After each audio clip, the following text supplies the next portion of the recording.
हर हर महादेव, जय केदारनाथ। यदि भोले के आप सच्चे भक्त हैं तो आपको इस बात का ज्ञान जरूर होना चाहिए। पौराणिक ग्रंथों में एक मान्यता कांवड़ को लेकर और भी आती है। कहा जाता है कि जब राजा सगर के पुत्रों को तारने के लिए भागीरथ ने गंगा को पृथ्वी पर आने के लिए मनाया तो उनका वेग इतना तेज था कि धरती पर सब कुछ नष्ट हो जाता। ऐसे में भगवान शिव ने उनके वेग को शांत करने के लिए उन्हें अपनी जटाओं में धारण कर लिया और तभी से यह माना जाता है कि भगवान शिव को मनाने के लिए गंगा जल से अभिषेक किया जाता है।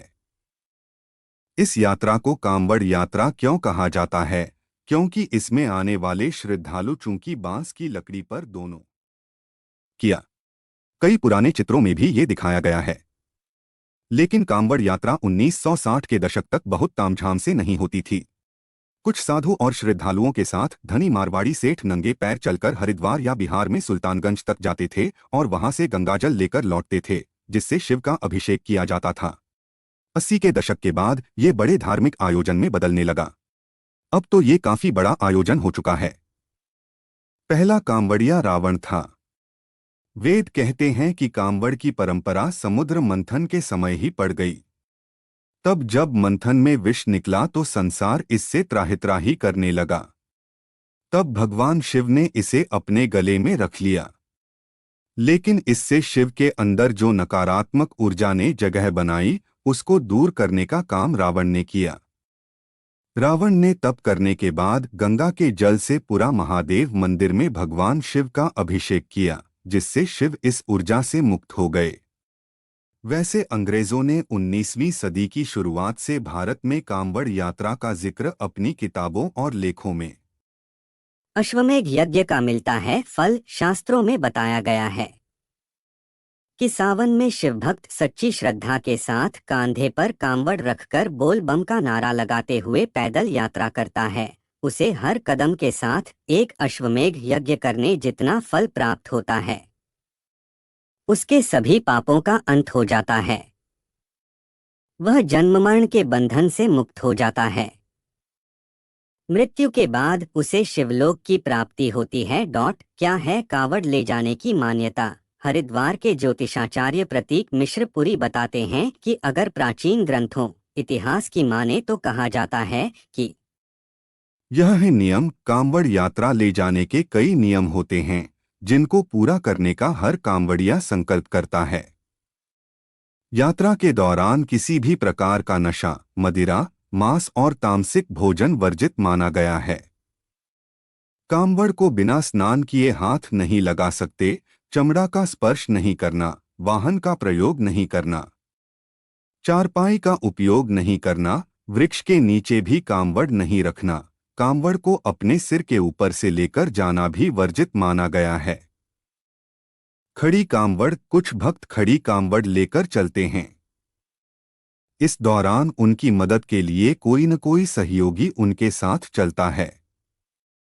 जब वे आराम करते हैं तो सहयोगी अपने कंधे पर उनकी कांवड़ लेकर कांवड़ को चलने के अंदाज में हिलाते रहते हैं। दांडी कांवड़ में भक्त नदी तट से शिवधाम तक की यात्रा दंड देते हुए पूरी करते हैं।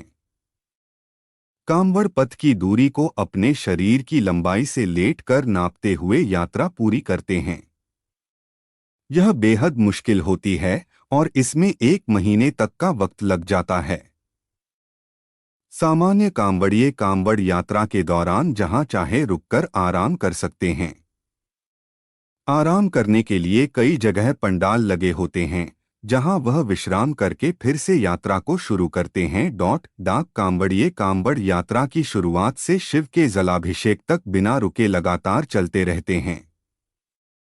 उनके लिए मंदिरों में विशेष तरह के इंतजाम भी किए जाते हैं। जब वो आते हैं हर कोई उनके लिए रास्ता बनाता है ताकि शिवलिंग तक बिना रुके वह चलते रहें। ये है कांवड़ का इतिहास। भगवान परशुराम भगवान शिव के परम भक्त थे।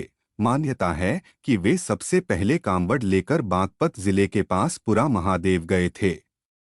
उन्होंने गढ़मुक्तेश्वर से गंगा का जल लेकर भोलेनाथ का जलाभिषेक किया था। उस समय श्रावण मास चल रहा था और तब से इस परंपरा को निभाते हुए भक्त श्रावण मास में कांवड़ यात्रा निकालने लगे।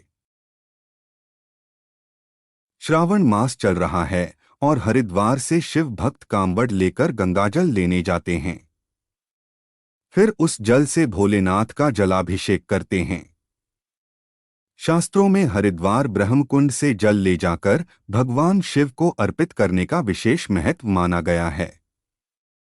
दरअसल वैश्विक महामारी के कारण 2 साल के अंतराल के बाद हो रही इस कांवड़ यात्रा में हालांकि कोई कोविड प्रतिबंध नहीं लागू किया गया है और अधिकारियों को उम्मीद है कि यात्रा के दौरान कम से कम 4 करोड़ शिवभक्त गंगा जल लेने के लिए उत्तराखंड के हरिद्वार तथा